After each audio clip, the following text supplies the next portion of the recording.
Very good evening to all of you. CS की online classes में आप सभी का स्वागत है। जैसा कि पिछली वीडियो में हम लोगों ने नेटवर्किंग के कई टॉपिक डिस्कस किए। What is networking, wireless communication क्या है, इन सभी चीज़ों को हम डिस्कस कर चुके हैं। आज हम देखते हैं कि ये वायरलेस इन लोकल लूप क्या है, एफडीएमए टेक्निक क्या है, टीडीएमए क्या है और सीडीएमए क्या है। इन सभी टेक्निक को आज हम देखते हैं। अगर आपने जीएसएम और जीपीआरएस को नहीं कवर किया तो आप पिछली वीडियो में जाके उनको भी कवर कर सकते हैं। तो आप देख सकते हैं आज के जो हमारे टॉपिक हैं कंप्यूटर नेटवर्किंग में हम पढ़ेंगे वायरलेस कंप्यूटिंग, और वायरलेस कंप्यूटिंग में हम पढ़ेंगे what is WLL, CDMA, TDMA और FDMA। पिछली वीडियो में हम कुछ इन सभी चीज़ों को डिस्कस कर चुके थे, एक बार फिर से देख लेते हैं। वायरलेस इन लोकल लूप, जैसा नाम से clear, wireless technology in local loop. एक लोकल नेटवर्क हम बना देते हैं जिससे हमें दूर रिमोट एरियाज़ में भी इंफॉर्मेशन को एक्सेस करने में आसानी होती है। कह सकते हैं it is a two way communication service to a user station near a small service. ये वैसे ओल्ड टेक्नोलॉजी अब तो नहीं यूज़ करते हैं, बट शुरुआत के डेज में 2003, 4 या 5 तक हम कह लें कि रिमोट एरियाज़ में अगर हमारे पास हमको कोई इंफॉर्मेशन पहुंचाना या कॉल पहुंचाना है तो उसके लिए एक टेक्निक थी जिसके थ्रू हम अपने रेडियो सिग्नल्स के थ्रू हम वायरलेस कम्युनिकेशन कर सकते थे। वी कैन सेंड और receive our messages. The WLL uses radio signals and wireless networking technology तो local loop is use instead of copper cable. तो उससे पहले जो हम वायर्स की टेक्नोलॉजी यूज़ करते थे कॉपर केबल की, वो कॉस्टली भी थी और उनका मेंटेनेंस करना भी बड़ा मुश्किल था, इसलिए we have switch over the wireless technology. तो इसमें एक वायरलेस एंड लोकल लूप आया। इसमें reduce operating cost and maintaining cost, technology is available in boot down end, मतलब ये हम सिटी एरियाज़ में प्रोवाइड कर सकते हैं और रिमोट एरियाज़ में, जो दूर के रूट एरियाज़ थे उनमें भी हम इसको इस सुविधा के थ्रू हम कम्युनिकेशन कर सकते, साथ ही साथ हम उसमें इंफॉर्मेशन को भी सेंड और रिसीव कर सकते थे। देखते हैं आगे। इसके जो फीचर्स हम कह सकते हैं, इसके थ्रू हम ऑडियो सर्विसेज भी कह सकते हैं कि हम कॉल कर स्टेब्लिश कर सकते थे, और हम ऑडियो डेटा सर्विस ही हम इसको मॉडेम के थ्रू हम डाटा को भी ट्रांसफ़र कर सकते। फैक्स सर्विस भी इंट्रोड्यूस हो चुकी थी तो हम अपनी डाटा ट्रांसफ़र भी कर सकते थे। इसका आर्किटेक्चर का डायग्राम आपके सामने है। यहाँ PSTN है, स्विचिंग फंक्शंस हैं, आप देख सकते हो, RPC हुए, यहाँ पर WASC हुए, कुछ ये कंपोनेंट हैं इसके। वैसे ज़्यादा डिटेल में जाने की ज़रूरत नहीं है क्योंकि आपके सिलेबस में इतना दिया नहीं है, फिर भी हम देख लेते हैं कि WSCU क्या है या फिर RPCQ है या WANU है। जो कुछ इंपॉर्टेंट टर्म्स हैं उनको हम देख सकते हैं। WSCU ये जो डिवाइस है, आप यहाँ देख सकते हो,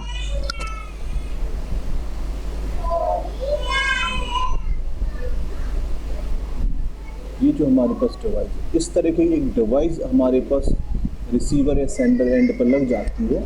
इस प्रकार से आप कह सकते हो WLL डिवाइस बोलते हैं इसका, WSC। और ये हमारे पास हमको जो फीचर्स प्रोवाइड कर सकती है, वॉइस सर्विस भी प्रोवाइड कर सकती है, फैक्स भी प्रोवाइड कर सकती है, और मॉडेम तो इसमें इंस्टॉल हो गई, और साथ में डेटा। तो ये सब सर्विसेज हमको सिंपल एक एंटीना जैसी डिवाइस लगाना पड़ती थी रिसीवर एंड पे, जहाँ से हमारा कम्युनिकेशन हो सकता था। और ये किससे कम्युनिकेट करता था? WANU। ठीक है, ये भी हम डिस्कस करते हैं। WANU ट्रांसीवर है ये।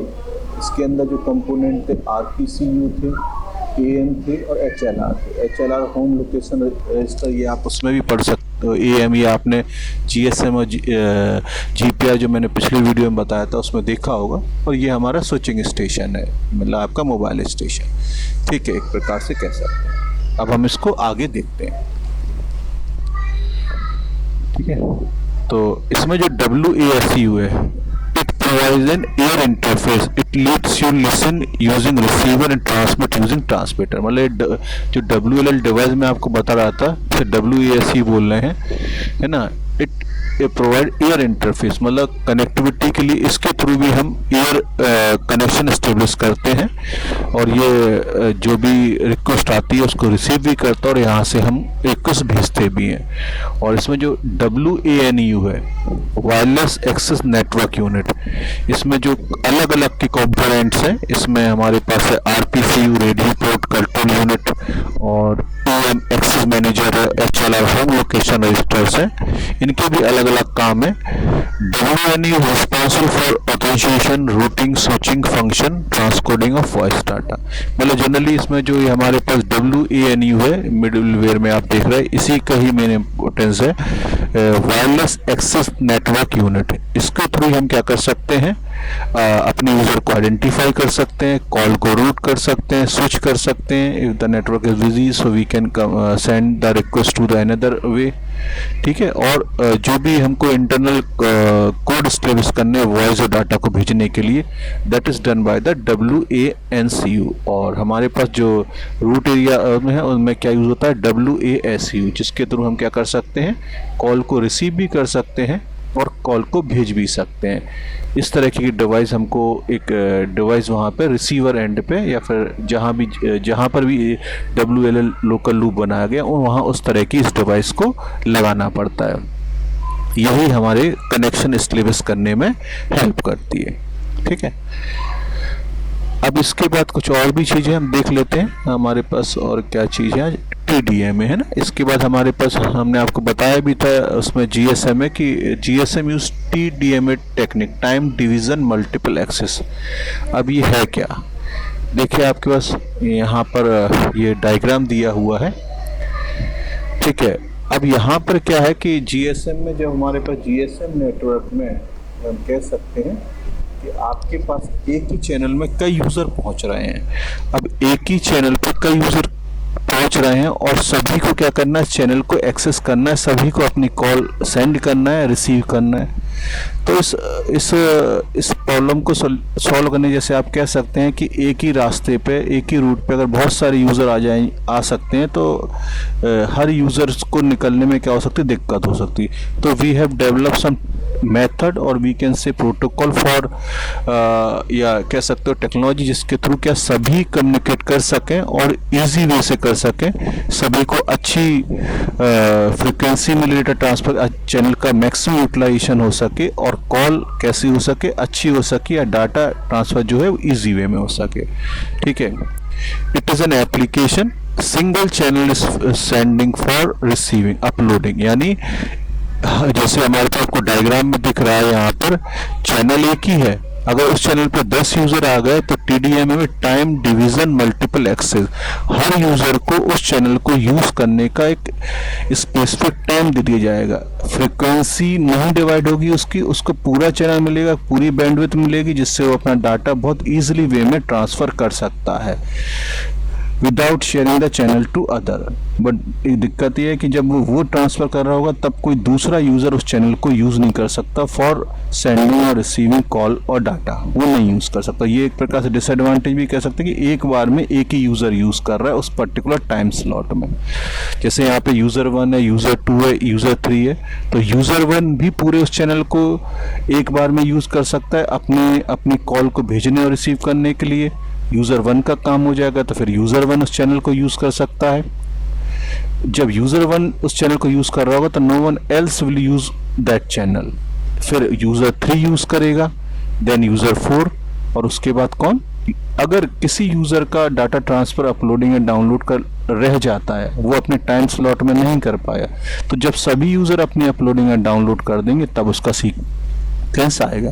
जैसे यहाँ पे चैनल में 4 यूजर हैं, ठीक है, यूजर 1, यूजर 2, यूजर 3, यूजर 1 ने चैनल का यूज करा अपने स्पेसिफिक टाइम में, but he can not transfer the data in the particular time duration. तो क्या होगा, उसके बाद हमारे पास यूजर 2 का नंबर आएगा, यूजर 3 आएगा, यूजर 4 आएगा। जब ये सभी कर लेंगे then once again user 1 get the time to use the channel, or then he can complete sending and receiving of his or her data. तो टाइम डिवीजन मल्टीपल एक्सेस जो हम कह सकते हैं जीएसएम में यूज कर रहा था कॉलिंग करने के लिए, इस टेक्नोलॉजी को यूज कर रहा था, इस मेथोलॉजी को यूज कर रहा था कि चैनल की जो हमारे पास क्या थी, बैंडविड्थ शेयर नहीं हो रही थी, चैनल को यूज करने का समय मल्टीपल यूजर के बीच में शेयर तो नहीं कह सकते, एक स्पेसिफिक समय दिया जा रहा था कि you can use the channel in that duration and you will use the channel in that duration. तो पर्टिकुलर यूजर उस समय चैनल को यूज करता था, फुल एक्सेस चैनल को, जिससे उसका डाटा इजी वे में और बहुत एफिशिएंट वे में ट्रांसफर होता था। तो ये टीडीएमए टेक्निक है। Now we are coming on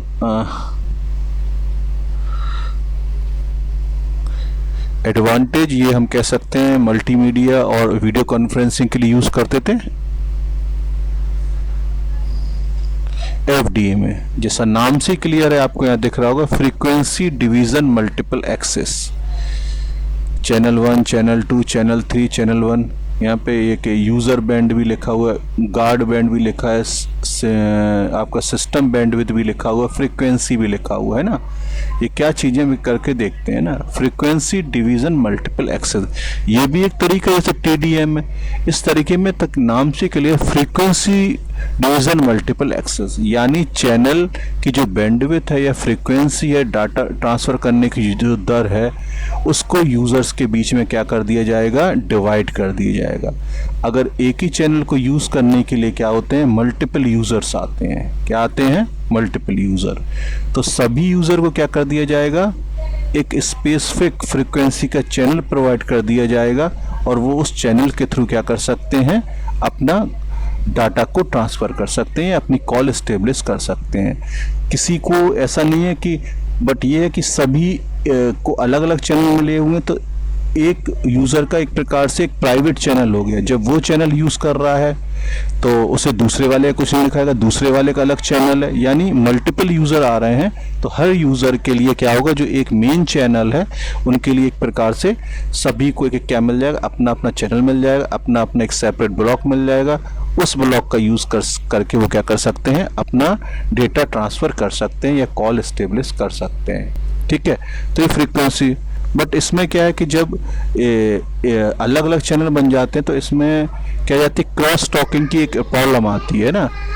एक चैनल से जो यूज़र चैनल को यूज़ कर रहा है और वो जो कॉल इस्टेब्लिश कर रहा है या फिर डाटा, तो वो क्या है, वो कॉलें एक दूसरे चैनल में क्या हो जाती हैं, मर्ज होने लगती हैं। ठीक है, तो ये शुरुआत में ये प्रॉब्लम थी, पर धीमे धीमे इसको भी सॉल्व कर लिया।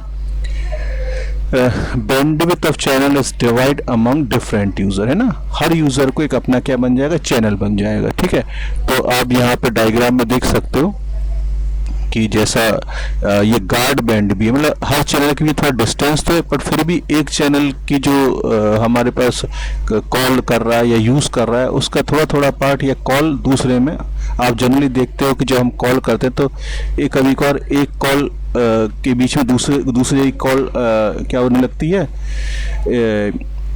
ऐड होने लगती है। तो ये एक प्रॉब्लम थी थोड़ी सी, और इन दोनों के बीच चैनल जो बने थे मल्टीपल यूज़र्स के लिए, कि हर यूज़र को एक अलग रास्ता मिल गया अपना काम करने के लिए। ठीक है, और तो इनके बीच में जो डिस्टेंस होता, गार्ड बैंड कहते थे उसको, और ये डिस्टेंस रहा था, बट फिर भी क्या होता था, एक चैनल दूसरे चैनल से क्या होता था, थोड़ा सा इंटरेक्ट होने लगता था, तो वो इसकी प्रॉब्लम थी, क्रॉस टॉक होने लगता था इसमें, इट इंक्रीज क्रॉस टॉक, जैसे हम ना एक चैनल की वॉइस दूसरे चैनल में जा रही है, तो ये क्रॉस टॉक की प्रॉब्लम थी इसमें ड्यूरिंग, पर बाद में इसको भी रिड्यूस कर ली गया। During communication channel can talk to each other, और ये यूज इन सैटेलाइट कम्युनिकेशन, हम कह सकते हैं सैटेलाइट कम्युनिकेशन में इसका हम यूज करते हैं डेटा ट्रांसफर के लिए। ठीक है, यहाँ पे हम इसको यूज करते हैं।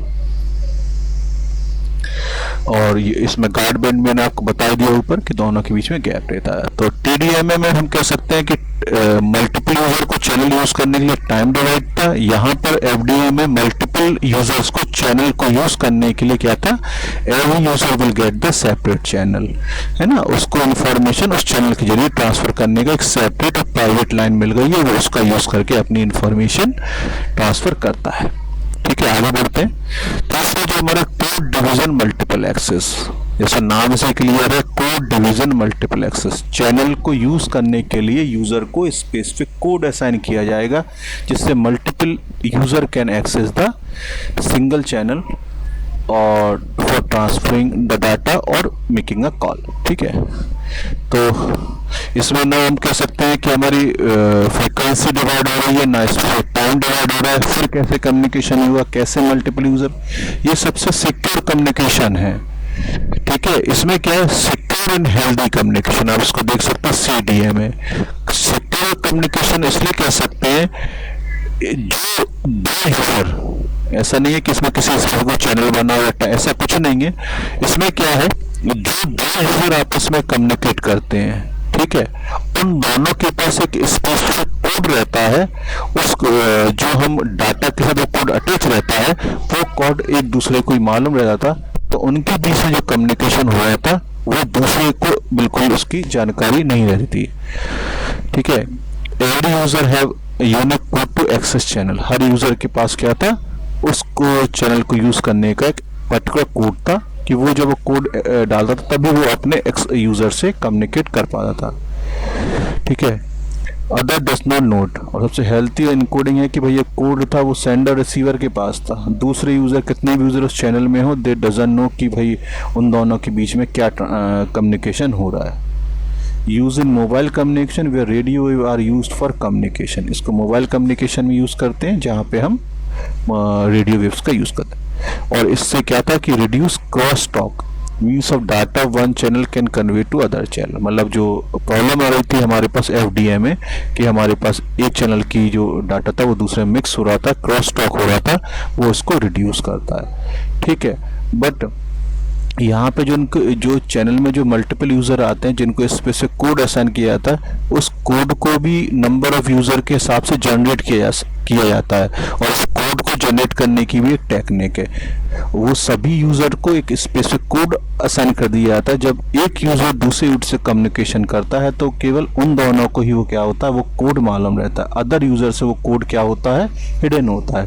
तब यानी जो पर्टिकुलर यूज़र को एक दूसरे कम्युनिकेट करना है, they can use the channel, other will set the idle at that time. वो उसको चैनल को नहीं, स्पेसिफिक जिसके पास कोड है वही उस चैनल को यूज़ करता है। तो ये हमारे पास क्या है, CDM है, कोड डिवीज़न मल्टीपल एक्सेस की कोड के बिहाफ पर हम क्या कर सकते हैं, कम्युनिकेट कर सकते हैं। ठीक है, और ये जो शुरुआत में हम कह सकते हैं कि ये जो हमारा वर्ल्ड वार सेकेंड के अगेंस्ट जब अमेरिका और जर्मनी इनके बीच में आपस में वो हो रहा था, तो अमेरिका ने अपने एम्प्लॉय या अपने पर्टिकुलर कम्युनिकेशन के लिए इस टेक्निक को इस्टेब्लिश किया था। और उनके पास क्या होता था, ये सब हमारे पास हम इनको कम्युनिकेट कर सकते थे। तो ये कुछ आज हमने टेक्निक देखे, आपको ये समझ में आ गई होंगी। और कोई दिक्कत हो तो आप कमेंट्स की फॉर्म में डाल सकते हैं। तो आज जो हमने ये WLL देखा और FDMA या TDMA देखा, आपको काफ़ी कुछ समझ में आ गया होगा। और कोई प्रॉब्लम है तो कमेंट सेक्शन में डाल सकते हैं। और अगर आपको ये वीडियो पसंद आता है तो इसे लाइक करिए, शेयर करिए। और कोई प्रॉब्लम हो तो आप कमेंट की फॉर्म में डाल सकते हैं। WLL, FDMA, TDMA और CDMA। ठीक है, thank you for watching this video. Thank you. Have a nice day.